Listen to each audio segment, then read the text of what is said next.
We pay the highest tax of any country in the world on businesses, and we can't keep doing that.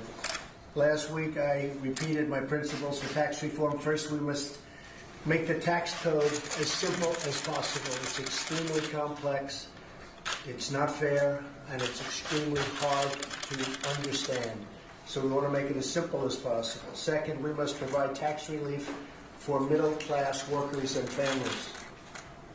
Third, we must restore a competitive edge, which we've lost.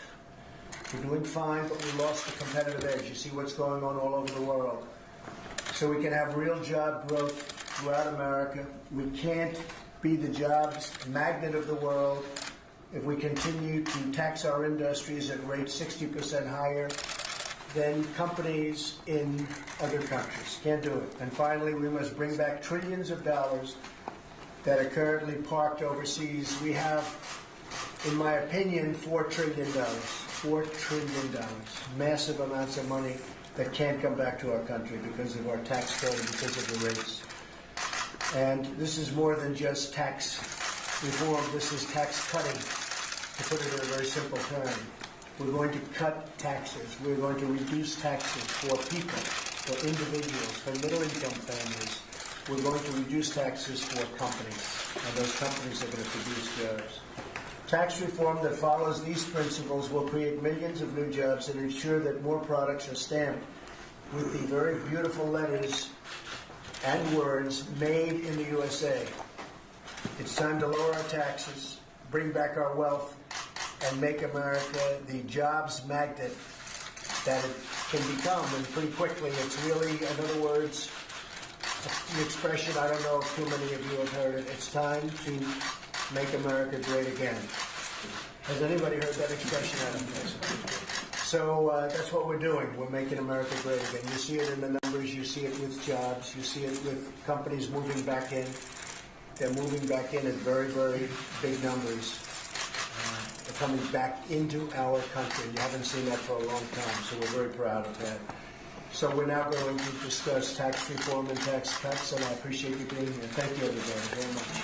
Mr. President, how was your Daca decision treating dreamers with heart? Well, I have a great heart for the folks we're talking about, a great love for them. And people think in terms of children, but they're really young adults. I have a love for these people, and hopefully now Congress will be able to help them and do it properly. And I can tell you, in speaking to members of Congress, they want to be able to do something and do it right. And really, we have no choice. We have to be able to do something. And I think it's going to work out very well. And long term, it's going to be the right solution. What do you say to your comments?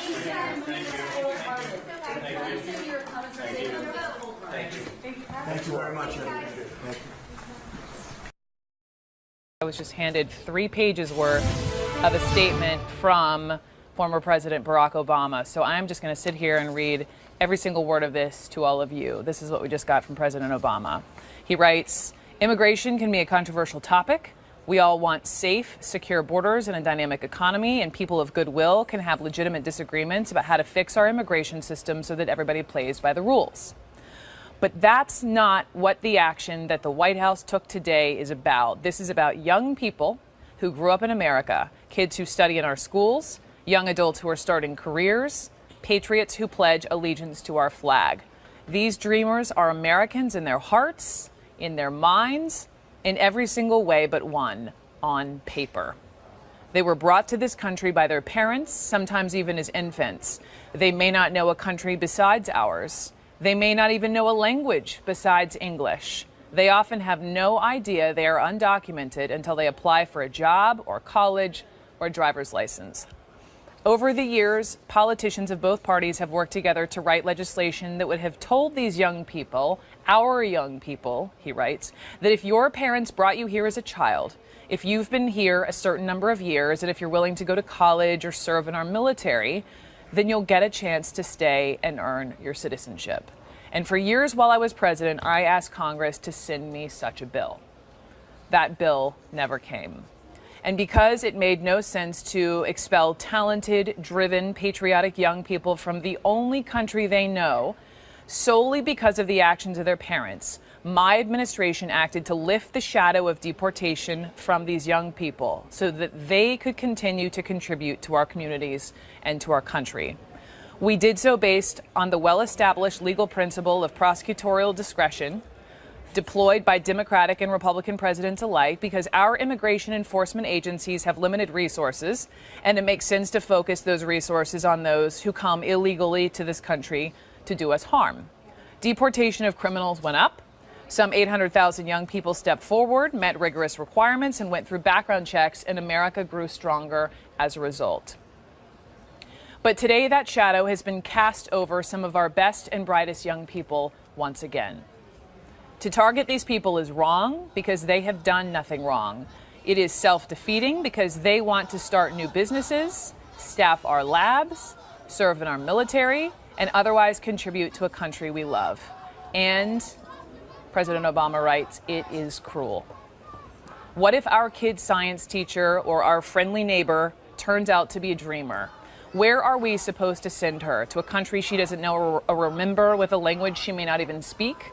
Let's be clear, the action taken today isn't legally required. It's a political decision and a moral question. Whatever concerns or complaints Americans may have about our immigration in general, we shouldn't threaten the future of this group of young people who are here through no fault of their own, who pose no threat, who are not taking away anything from the rest of us. They are that pitcher on our kids' softball team, that first responder who helps out his community after a disaster, that cadet in ROTC who wants nothing more than to wear the uniform of the country that gave him a chance. Kicking them out won't lower the unemployment rate or lighten anyone's taxes or raise anybody's wages.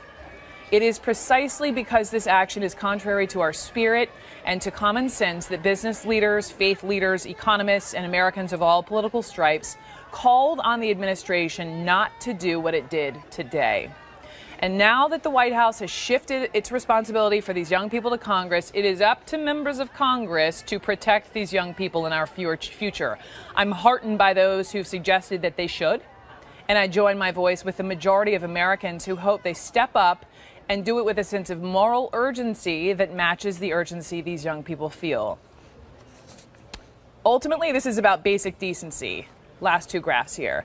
This is about whether we're a people who kick hopeful young strivers out of America or whether we treat them the way we'd want our own kids to be treated. It's about who we are as a people and who we want to be. He closes with this. What makes us American is not a question of what we look like or where our names come from or the way we pray. What makes us American is our fidelity to a set of ideals. That all of us are created equal, that all of us deserve the chance to make of our lives what we will, that all of us share an obligation to stand up, to speak out, and secure our most cherished values for the next generation. That is how America has traveled this far. That is how, if we keep at it, we will ultimately reach that more perfect union. And that is the statement from President Barack Obama in its entirety on this Daca News today, DACA News.